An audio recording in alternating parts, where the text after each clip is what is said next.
प्रेम से बोलो जय माता दी। सारे बोलो जय माता दी। प्यारे भक्तों, आप सभी का आपका अपना चैनल सत्यार्थ ज्ञान में हार्दिक अभिनंदन है।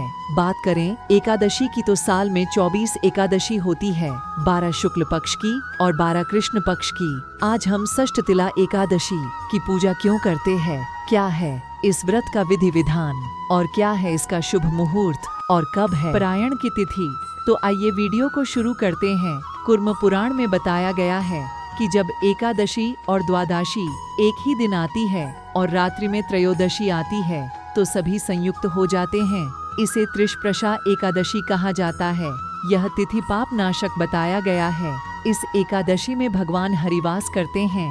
भक्त भले ही वह निष्काम हो या सकाम, उसे त्रिशप्रशा महाद्वादशी के दिन उपवास करना चाहिए। इसका नाम षठ तिला एकादशी भी है। और आपको जानकर आश्चर्य होगा कि सामान्य रूप से एकादशी के दिन तिल खाना वर्जित होता है, लेकिन यही एक ऐसी एकादशी है जिसमें विशेषकर तिल ही खाने की महिमा बताई गई है। ऐसा माना जाता है कि इस व्रत को करने से सारे पापों से मुक्ति मिल जाती है। साथ ही जितना पुण्य कन्यादान, अन्नदान और हजारों वर्षों की तपस्या से मिलता है, उतना पूरा इस व्रत का पालन करने मात्र से मिल जाता है।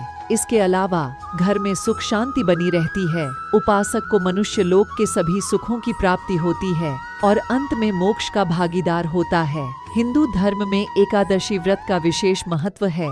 माघ मास के कृष्ण पक्ष की एकादशी तिथि को षठ तिला एकादशी का व्रत रखकर भगवान विष्णु की पूजा करते हैं। प्यारे भक्तों, आइए अब जानते हैं कब है षठ तिला एकादशी व्रत एवं शुभ मुहूर्त। तो आपको बता दे, हिंदू पंचांग के अनुसार माघ कृष्ण पक्ष की एकादशी तिथि 5 फरवरी 24 की शाम 5:26 पर शुरू होगी और 6 फरवरी 24 को शाम 4:07 पर समाप्त होगी। पूजा के लिए शुभ मुहूर्त सुबह 9:51 से दोपहर 1:57 तक है। षठतिला एकादशी का व्रत का पारण 7 फरवरी 2024 को सुबह 7:06 से सुबह 9:18 तक किया जाएगा। षठतिला एकादशी वाले दिन व्यग रोग प्रातः काल से लेकर सुबह 8:50 तक है। इसके बाद से हर्ष नियोग है, जो अगले दिन 7 फरवरी सुबह 6:09 तक है। उसे दिन ज्येष्ठता नक्षत्र प्रातः काल से सुबह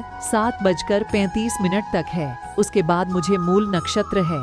इस दिन तिल स्नान, तिल का उबटन, तिल का हवन, तिल का तर्पण, तिल का भोजन और तिलों का दान, ये तिल के 6 प्रकार हैं। इनके प्रयोग के कारण यह षठ तिला एकादशी कहलाती है तथा इसका बहुत पुण्य प्राप्त होता है। उसके दूसरे दिन धूप दीप नैवेद्य आदि से भगवान का पूजन करके खिचड़ी का भोग लगाएं।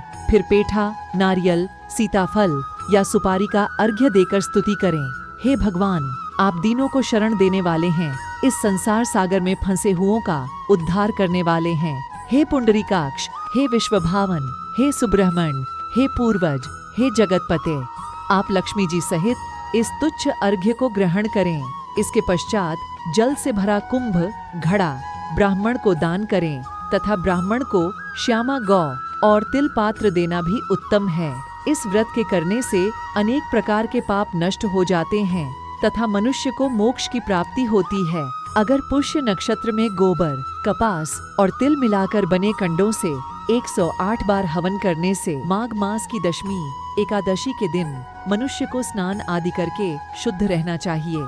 इंद्रियों को वश में करके काम, क्रोध, लोभ, मोह, अहंकार, ईर्ष्या तथा द्वेष आदि का त्याग कर भगवान का स्मरण करना चाहिए।